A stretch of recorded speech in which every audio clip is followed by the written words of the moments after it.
Welcome to my channel. I hope you enjoy this video. Time to dive into the book. Hello, this is Jessica with On a Stack of Books, and today's video is my favorite nutrition books. And I have been meaning to do this video for a while. And I have pulled the books and I'm going to go over them, and I'm going to try not to go off on weird tangents and go down. I'm just going to try to stick to the books. But I started reading about health and nutrition a long time ago and just really found it very interesting. But what started it was this very large, and I would consider this a coffee table book. And my friend Meli, just at Meli in the Margins, she just did a video about coffee table books, and it's a really great video, so go check it out. But when I watched her video, I was thinking of this one because my dad got me this book, and it's got pictures, it's a coffee table book, but I read it. And that's showing a lot of pictures. Yeah, but it's, so there's a lot of photos.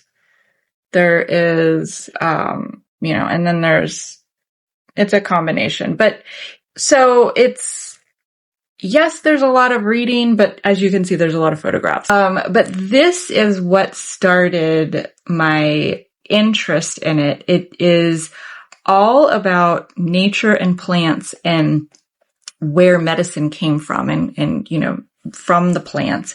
And I mean, I probably read this 20, 30 years ago. And, when I read this, the thing that stands out in my mind the most, because of course I don't remember the details of all of it, but the one thing I do remember was that wherever there is disease, the cure is growing in the same area. And so where people have high cases of malaria, the cure is also growing in that same area. And it was just this like really beautiful, story about how nature is so perfect. And, the plants are there, the medicine is there. And, so it's a little bit of the history of medicine, but really it was more just about, what we have discovered so far with plants and, how we have used them as medicine. So I really enjoyed this book. And from here, I found this, The Most Effective Natural Cures on Earth by Johnny Bowden. And I just went to the bookstore and, was looking in the nutrition section, and I found it, and it has, it has pictures, but they're all, there's a little place marker. Some, pictures of the vegetables or what else are they showing pictures of? Enzymes and, let's see, folic acid. So more macronutrients, more, iodine. And, so I read this cover to cover and made notes and thought it was great. And I loved how he wrote it. Very easy to read. But it's sort of that textbooky where you get the pictures and you get the little bullets of information so that it's easily, digested. It's easily read and you can retain it because it's not in a novel format. You get these little sections and worth knowing. And, so it was more bite-sized information.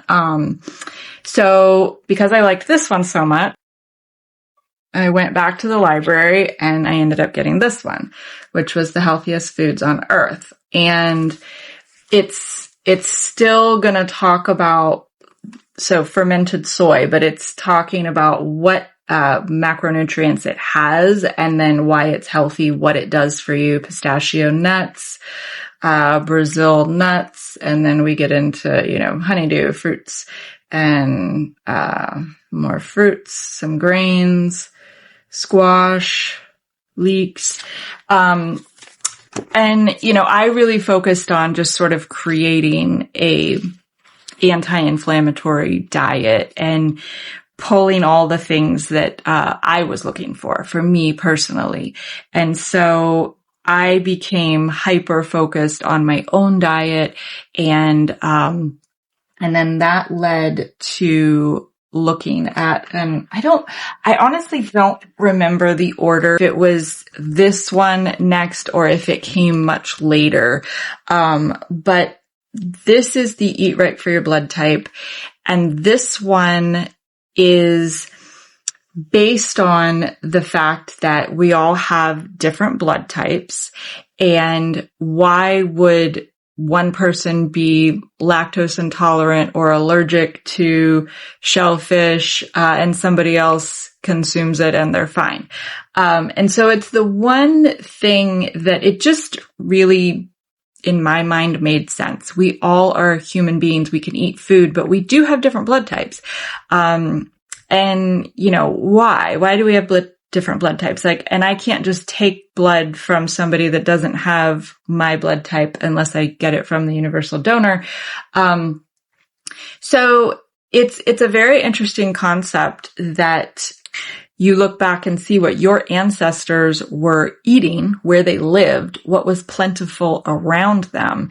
And over time, and as generations lived and, had families and fed their families, what your body was used to, what your body recognizes as food, nutrition. And so I followed the diet. So you eat right for your blood type, with a grain of salt. You follow it, I followed it, I wouldn't say loosely, but I wouldn't say strict either.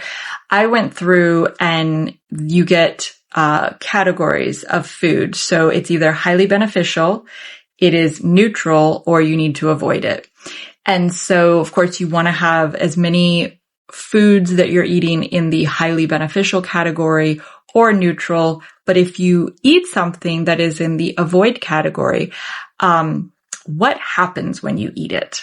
And so this was where I was already really paying attention and trying to, get my diet to where I was feeling the best. And this became a very helpful tool to kind of skip some of the trial and error and go, okay, so I should be avoiding that. The thing that was the most interesting about this was that a lot of the things that I was supposed to avoid, I already didn't like. There was a few things that I'm supposed to avoid that I really like, that I was like, oh man, I'm not supposed to eat peanut butter. I am not supposed to eat pumpkin of any kind, which that's a bummer. I'm not supposed to eat coconut, which I really love coconut. What are the other? I think that was it that I really liked that was a problem. But the things that I was supposed to avoid, like chicken, I didn't like chicken. I was supposed to avoid, tomatoes. If I have anything that is tomato based or a lot of tomatoes, it can, give me almost like an acid reflux, or, and there was a couple other things, that it was like, that's easy. I don't like that. That's easy. I don't like that. And then some of it, you just kind of are mindful of it. But the takeaway with this is, I think that whether you subscribe to the idea or not, the more that you pay attention to how you feel when you eat something, and you make note and you either stop eating it because you don't feel good, or you add something to your diet because you eat it and you realize, oh, this actually works really well for me and I like this. I have energy. I feel good. Because any negative experience after eating food. If you get a headache, if you feel bloated, if you feel tired, if you get gassy, if you, and over time, if you're eating these things all the time, your skin can show, all sorts of problems from eating food. But you should feel good. You should have energy, and you should not have digestion issues or bowel issues. And if you do, you definitely want to look at what you're eating. And so that's basically what this was.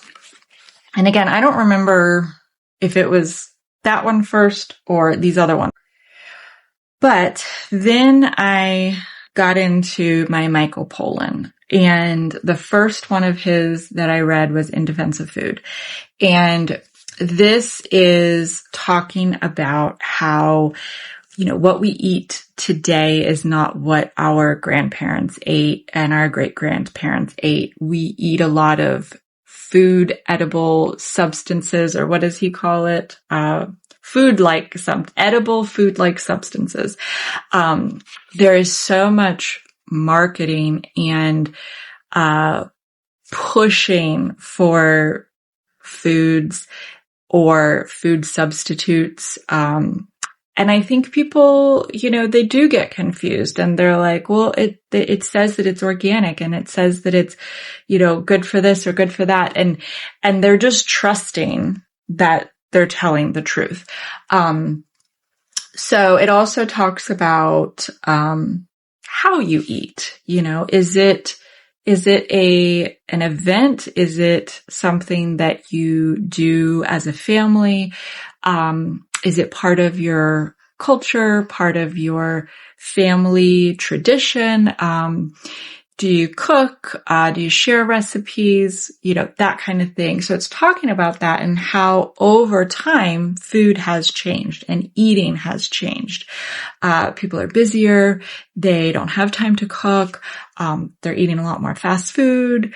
There's a convenience factor. I think during this time when I read this book, I was a preschool teacher, and I would look at the lunches that these kids were coming in with, and the Lunchables and the Go-Gurts and the little bags of chips or goldfish or juice boxes. And, it's convenient. It's prepackaged. You're not having Ziplocs of fresh fruit or cheese cut up or, sandwiches, with yogurt or, it was a lot of convenience. It was a lot of, and I remember thinking it's amazing that these kids are growing and developing when they're really not eating healthy food. I mean, they're not eating, fresh food, first of all. And yeah, it just, the prepackaged things. So it also talks about how it's safer to shop the perimeter of a store because everything on the perimeter is either fresh fruits, fresh vegetables. You've got the deli with the meats or the fresh baked breads. You've got, the meats, that are refrigerated, all of the proteins, and then you've got your milk, eggs, and cheese and all that kind of stuff. It's in the aisles where everything is, it's on the shelf, and it's gonna stay on the shelf and not go bad for a long time because it has preservatives and, chemicals and things in it. And so if you steer clear of those, middle sections, the shelves, then you do better. But to take it a step further, you could eat healthy food and still have issues, still have digestive issues, not feel good, and maybe not, there's just, there could be any number of things, but whatever you're looking for, whatever your goal is, whatever you're trying to achieve, feel, look, all of those things. So you could be eating healthy things, or maybe you're eating what somebody else that you perceive as healthy is eating, and you're still you're not feeling the way that you want to. And so that's where, again, we go back to are you paying attention to how you feel, when you eat these foods? And that is the thing that, you can have somebody cook for you. You can have somebody tell you this is healthy, you should eat this. But you are the only one that knows how do you feel when you eat it. So, going out to restaurants, they're going to make sure it tastes good. So there's going to be more sugar, more salt in it than you would do if you were at home cooking. And so you don't really have control over what you're eating other than you're choosing off the menu, but you don't know what they're putting in it, really. And so you have to make the connection from your mind to your body to pay attention to, if I don't feel good, what did I just eat? And if you don't make that connection, then you can continue to eat the same thing and feel bad and not know why. And so this talks about a lot of that, just paying attention to, it's hard. It's another thing to do, to make food at home or to cook or to plan or, and it can either be a really big part of your life or it can be a annoying thing that every day you have to find something to eat, make dinner, or figure out something for dinner. So how do you see it? Do you like it? Do you not like it? And from here, I went to Omnivores, and this does go into more on that, every night you gotta, what's for dinner, and the choices that we make, and what choices are we making? Why are we making those choices? And, and then what that ends up looking like for us and our family. If, you're feeding your family, are you eating a lot of fast food because it's convenient and they like it, or you like it, or, are you eating organic because you think it's healthier? Do you know for sure if what your definition of organic is what they've marketed as what you're buying is organic?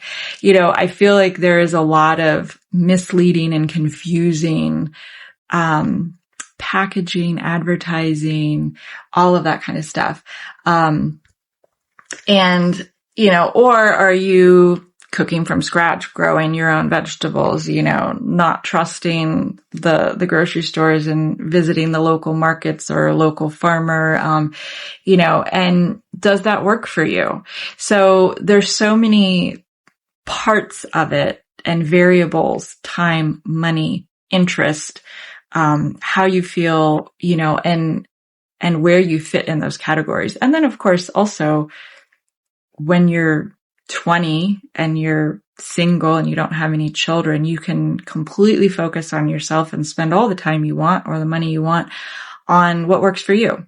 But then maybe you're feeding your children and you're like, well, they won't eat this or that, or, and there's a lot in it. So it's not a simple, thing. And I will not presume to say that any one thing works for everybody or that there is a right or wrong. It is just, if you are interested and if you want to, these are all great books. So I was very interested. It fascinated me because it was my health and it was within my control to say, okay, I'm going to eat this and then I'm going to see how I feel. And it's like a trial and error. And so with the Eat Right for Your Blood Type, that was sort of how I treated it. I started to pay attention and I got my diet to where I felt great, but I was so sensitive and I was eating these things and only these things. I mean, it was a wide variety or a balanced diet, but I was eating from home. I was not eating out. I was not eating anything. And, to holidays or to go to someone's house, I would have serious, reactions to food because my body, it's like, ooh, we don't like that. And, I noticed that it was almost like I got too sensitive. I got too, I could not deviate from my diet and what I was eating. And so then that became sort of, okay, am I enjoying this? And so you make choices, and so that was when I was much younger. And then I started to, change as you get older, and things that bothered me then or worked for me then, they started to not work. And you have to be actively involved and looking at your diet and always being willing to make changes, pay attention to, because if you just love something and you're willing to eat it and then suffer the consequences, then you can do that. You can make that choice. But if you don't want to feel bad, or you don't want to have whatever reaction you have to it, then just don't eat it. And so sometimes it can be that simple. Sometimes there's a lot more pieces to that scenario. But I found it very interesting. And so I really enjoyed reading all of these books over a long period of time.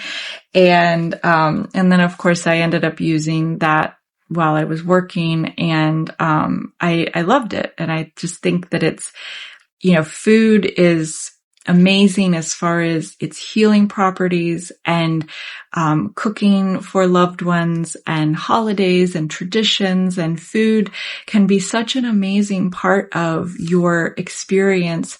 But it is sometimes just, you're hungry and it's annoying and you just want something so that you're not hungry anymore, and like for me, I could eat tuna and crackers for dinner and be just fine. My husband, no, he wants a full meal. He wants rice and meat and vegetables and sauce and all of it, every single time.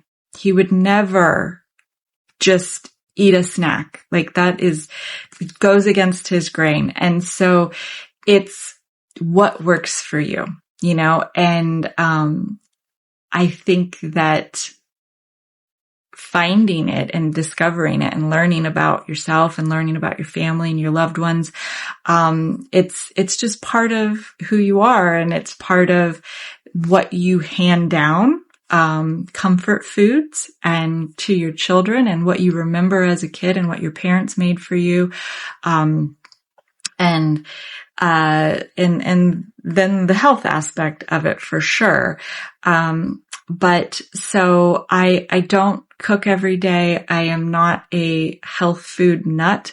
But I do find food very comforting and homey, and, I like to feed my children. I like to feed my family, and there's something about that. It's such a basic human need. We all need to eat. And what are we eating? Are we eating the best choice? Are we eating an okay choice, or are we eating something that's not good, but we can't help it because of time or money or circumstances? When a natural disaster strikes, we need all that canned food. Because we need to eat. So, there's always a place for everything. People have food allergies. They can't eat certain things, so they'll eat a substitute. But, make it work for you. That's the only thing. Make it make sense for you. Don't do it because somebody else is doing it. Don't do it because, the marketing's really good. So these are my core nutrition books. I have read other ones over the years, and I have gotten several and read different things, but these were sort of my core books, that I really love and keep and go back and look at. So I hope I didn't ramble too much, and I thank you for watching, and until next time, I will be reading.